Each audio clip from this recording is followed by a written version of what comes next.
Alright guys, welcome to an update. It is January 2024.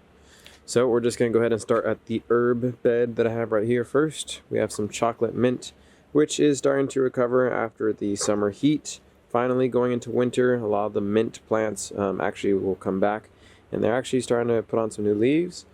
Rosemary also is putting on a lot of growth. Before, it used to be below this wood board that I have, and so now it's grown pretty good. And then I went ahead and I threw in a whole bunch of collards right here, this whole section. And then right here, this is all kale. And then on this far right side, I have a whole bunch of cilantro. So some of the smaller seeds are now starting to pop out. But you can see this guy is doing pretty good. Really likes the cold. So hopefully by May, we'll have a full bed of cilantro, a lot of kale, and a lot of collards. I may also change this to where we have basil or some other herbs that are in here. But those are just the greens that I'm going to be using for stews or any salad, stuff like that. And then coming over here, we have some of our other trees and plants.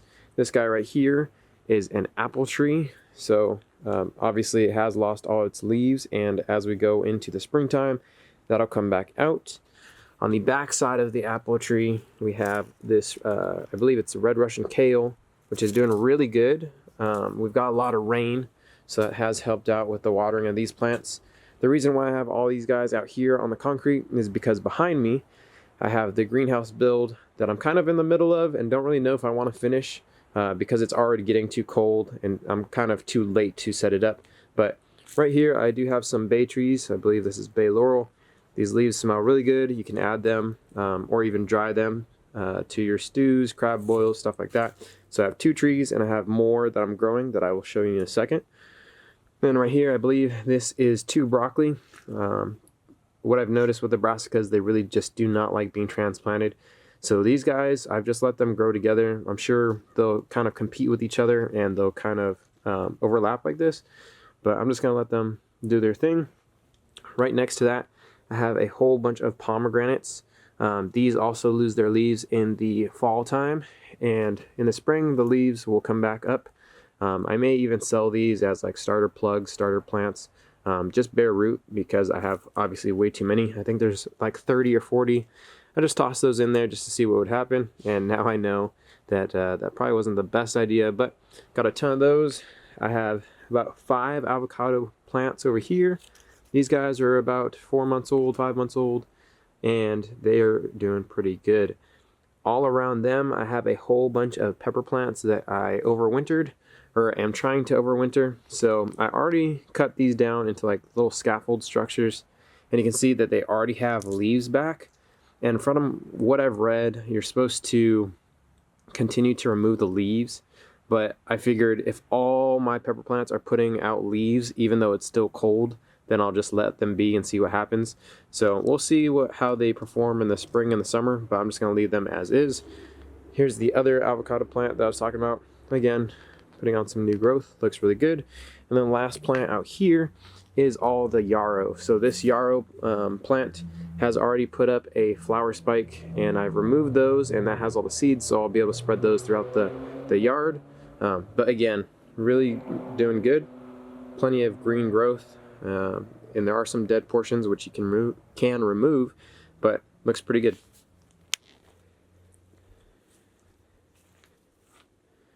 Right next door to the yarrow, I have a whole bunch of the peach trees.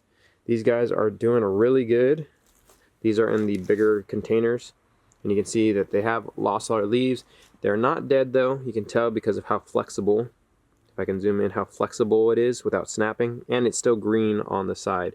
So all these guys are still alive, which brings us over to the compost, which is breaking down really nice. I'm really glad that I made this kind of a contained little spot so that I can just flip all the compost around.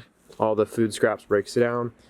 In here, I just have banana peels, grass clippings, and potato slices, or potato peel, and then orange peel, stuff like that, stuff in the garden that or stuff in the kitchen that you're really not going to eat or use all the time.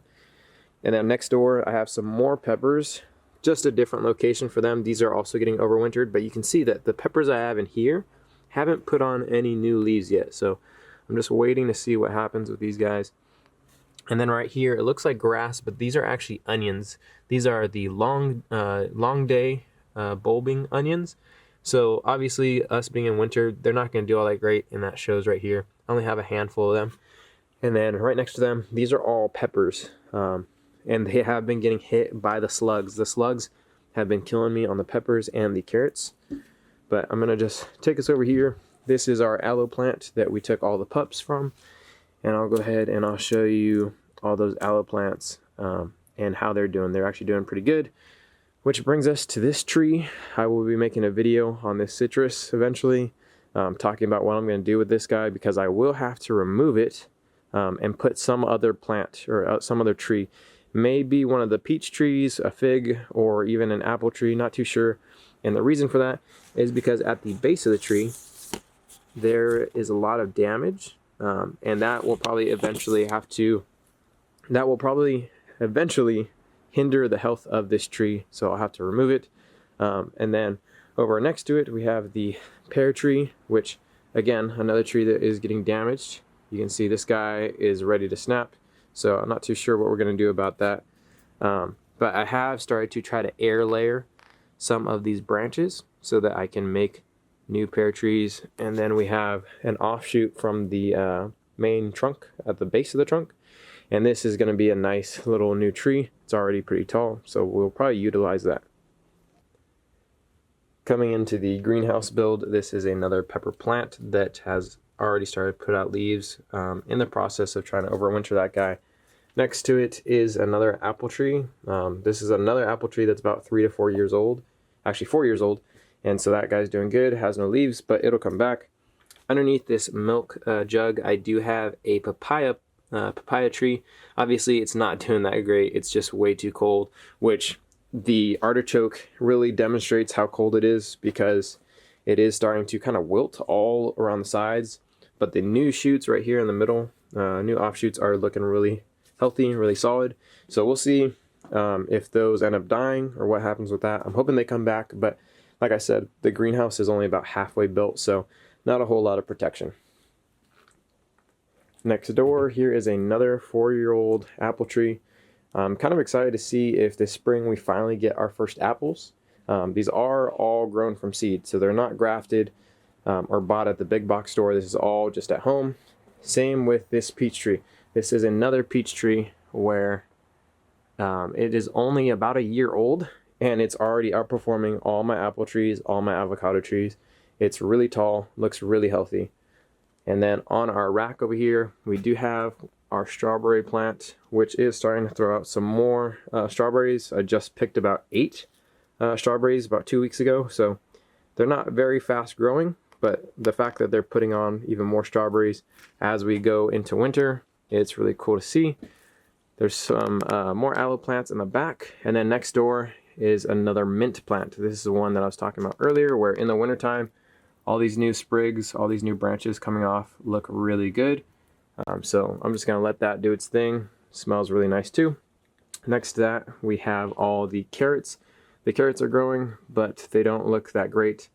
As we got rain, it kind of exposed a lot of the base of these carrots. A lot of the roots are kind of just up in the air, I guess to say. So I'm not really expecting to get big carrots or any carrots from this kind of production at all. On this back side, I have 2 more avocado trees, which are doing pretty good. And then right next to it, this is actually a California buckeye or an Ohio buckeye, one of the two, and that is doing pretty good. I planted this about a month ago, and it's already up out of the soil and already has plenty of new leaves, and it's really cool to see. It's really exciting. I don't really know what I'm going to be doing with this. I just think it's cool to grow different trees and different stuff. Not really looking at this as a resource to get any food or kind of any value besides how it looks, but I like it, so looking pretty good. And then right here I have 4 more bay trees that hopefully will come up around February. Usually is when they come up, so in about a month's time I should start to see some shoots coming out of these guys, and then we'll have 4 more new bay trees. Underneath that, this is where we get into some of the new aloe plants I took from the more mature plant that I showed you earlier. And then here is a cabbage. and some broccoli, and then some more broccoli in the back. That container right there is empty. And then here is the rest of the aloe pups. You can see they're doing pretty good.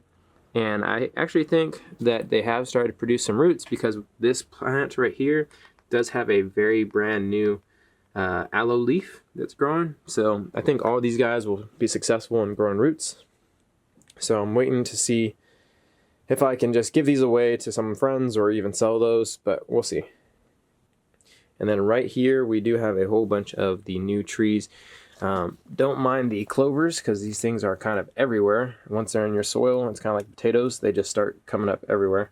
But none of them have started growing yet. These are all the magnolia trees. So I have put magnolia seeds in all of these tree starting pods. So we'll see what happens in the springtime when they come up.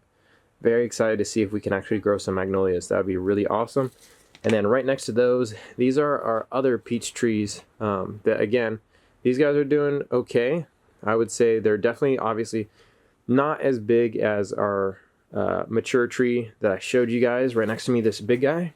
Like I said, these are only about a year old, and these ones are super stunted because I left them in the tree pods with no fertilizer or anything like that. So now that they have lost all their leaves, I'm hoping that in the springtime, either I can start feeding them some fertilizer or sell them to somebody that can actually manage them.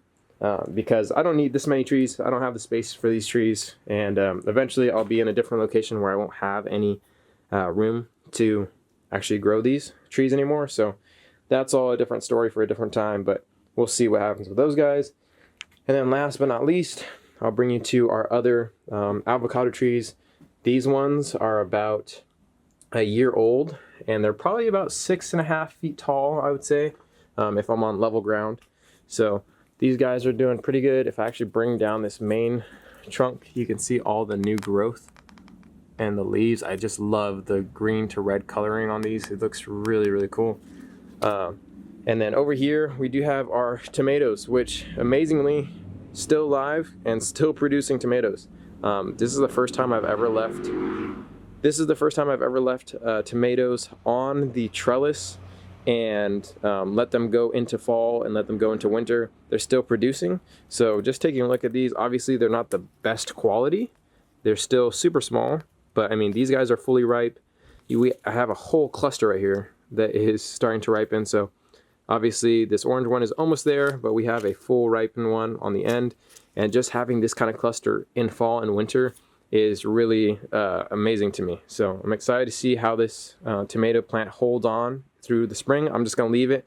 I know most people take their tomatoes down, but I'm just gonna leave it down. I'm just gonna leave it up because I like experimenting. But here is another cluster right here. You can see all these guys. Another one right there. Another cluster over here.